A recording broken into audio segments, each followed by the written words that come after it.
That's right. I said it. If you're looking to buy a Tesla, please, please, please be ready to have some problems because they're definitely imperfect vehicles. Now, the biggest issue I guess you can say I've had is the fact that there's issues with the vehicle from factory and they're kind of nonchalant about fixing it. So if you've done the research, you know there are, fitment issues, panel gap issues. The things I ran into in the 5 weeks of ownership is some stuff seems to have adjusted. So there's things that I did not find, and again, I took almost 3 hours, 2.5 hours during delivery. But what I do suggest is to change the vehicle's positioning. So when you do get the vehicle, see if you can. You should be able to, because the vehicle's running and your cards and everything are in there. Can't take the vehicle off premises until you sign the paperwork, but I believe you should be able to spin the vehicle around, put it in different lighting, and check everything out. Because, for instance, my door has came out of adjustment on the passenger side. Tesla, the service advisors or everything, are saying it's within tolerance, within spec of Tesla. So my door's unaligned with the body. I mean, the cheapest Tesla is 38 grand. I know they get as high as, I think with the Plaid, 140 or something like that. I spent 70 on this performance, and to have crooked doors, absolute buzzkill. And I'm also having dents that are showing up on the side of the door near the side view mirrors.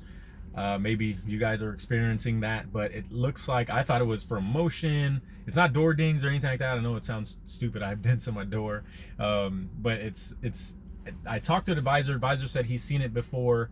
He thinks it's not necessarily common, but he's seen it happen, and it's where the sound dampening material, kind of like Dynamat, if you're familiar with what Dynamat is, it's like a metallic sound deadening material that's used in the stereo world or just in soundproofing a vehicle, whether it's Sprinter vans or whatever else. The adhesive and the metal is coming off the doors, and it's actually causing the doors to create what's called what I call a ripple effect, because it's a dent after dent after dent after dent, and it's like the metal looks like it's wavy. I thought maybe the doors were cheaper aluminum or something like that, but that popped up.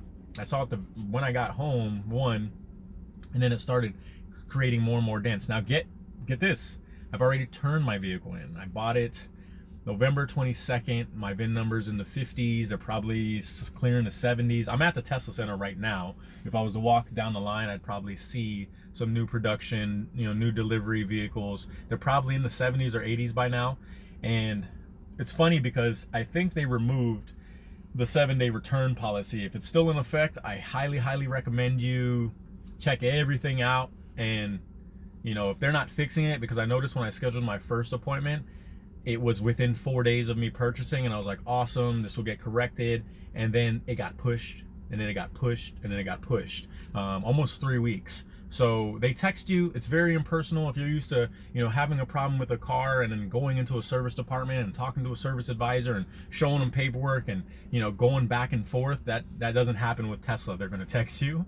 You're going to receive a message. Now it's actually like contactless service drop-offs where you can leave your car outside, the key card in the vehicle, and they'll pick it up, and then they'll schedule an Uber ride. Oh, that's another thing.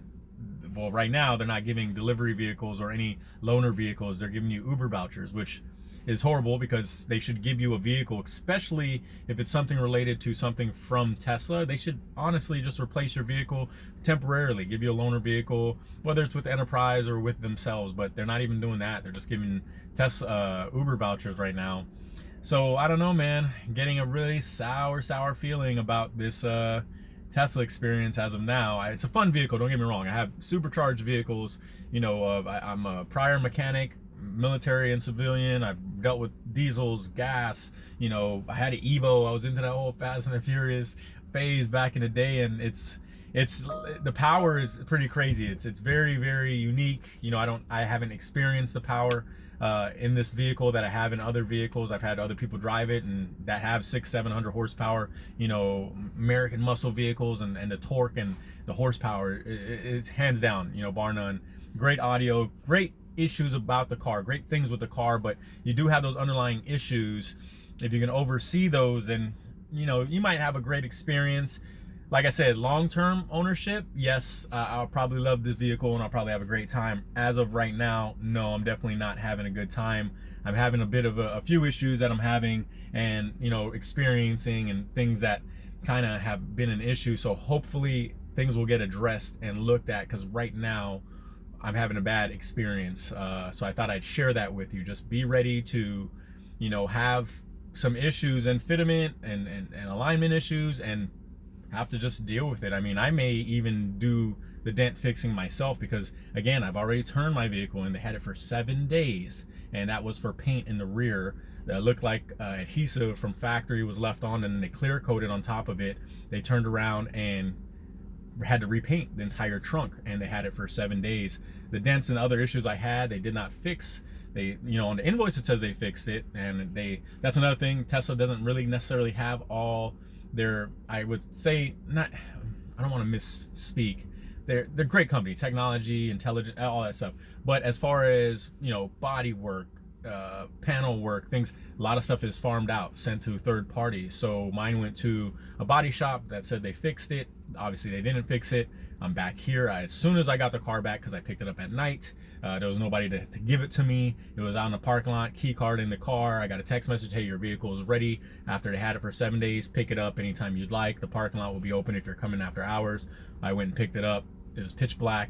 As soon as I got to it, I turned the flashlight on, saw the dents were still there, sent the message right away within, you know, the hour of pickup, and they said, hey, we'll schedule another appointment to take a look at it. Granted, here we are 1 week forward, and I'm going to turn it in again, speak to him a third time, because I spoke to him on delivery, after delivery, at the appointment, after the appointment.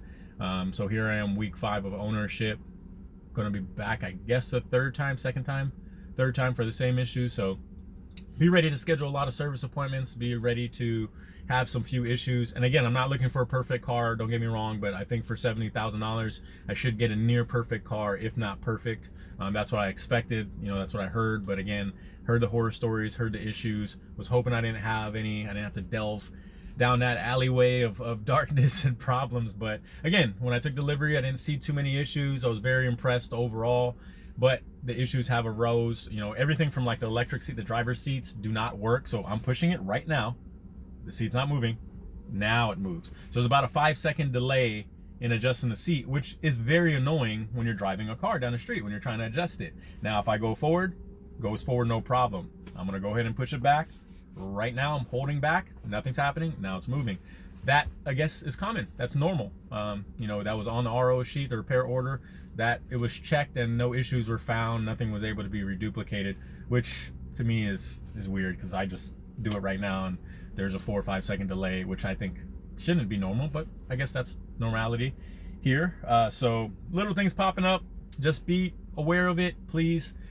Get ready for it if you're thinking about going into ownership. And I don't know, hopefully it'll fix a lot of this stuff for me. I'll keep you guys updated. What do you think? Do you think that stuff should be fixed, especially if it's coming from factory, whether it's sound deadening or, you know, metal issues? That should be fixed by Tesla, no questions asked. I don't want them to take my car again and keep it for a week just to give it back to me, because some third-party body shop feels they fixed one of the, you know, I don't know, 4 or 5 dents that are now forming in the car doors. I guess we'll have to see.